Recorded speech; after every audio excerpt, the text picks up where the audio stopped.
Let me ask you a question. How many videos have you watched this week? Woodworking or DIY or learning a new skill? How many hours have you spent learning? Now, here's the second question. How many of those things did you actually start? Or more importantly, how many did you finish? If there's a big gap between the watching and the doing, well, you're not alone. In fact, you're in the vast majority. You see, we live in this golden age of information.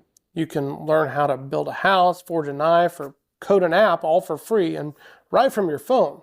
But this has created a new kind of problem, a trap. I call it the productivity illusion. You feel productive. You feel like you're moving the needle forward because you're gathering information.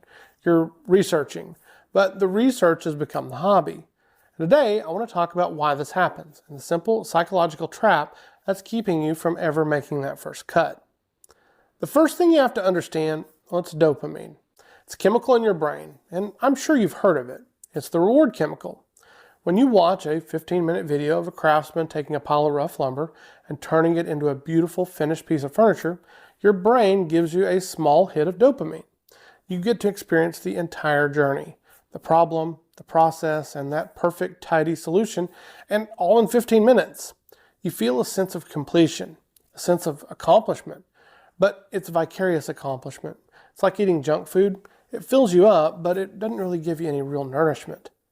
You get the high of finishing a project without any of the risk, and that's the second bigger part of this trap, fear. The real world, your workshop, is not a perfect, tidy, 15-minute highlighted reel. The real world is messy. In the real world, you're going to make a mistake. You're going to cut a board too short. You're going to have to drive back to the hardware store again, and your project is probably going to look pretty bad. And that's terrifying. It's so much easier and so much safer to just go back and watch one more video. We get stuck in analysis paralysis. We tell ourselves, well, I just need to find the perfect plan, or I need to wait until I can afford that one tool and the guy in the video he had, or I'll start once I'm sure I won't mess it up. But that day never comes, and so your tools sit, and your stack of lumber gathers dust, and you become a professional watcher instead of a doer. So how do we break the cycle? It's not about watching fewer videos. These videos are an incredible resource. It's about changing your relationship with them.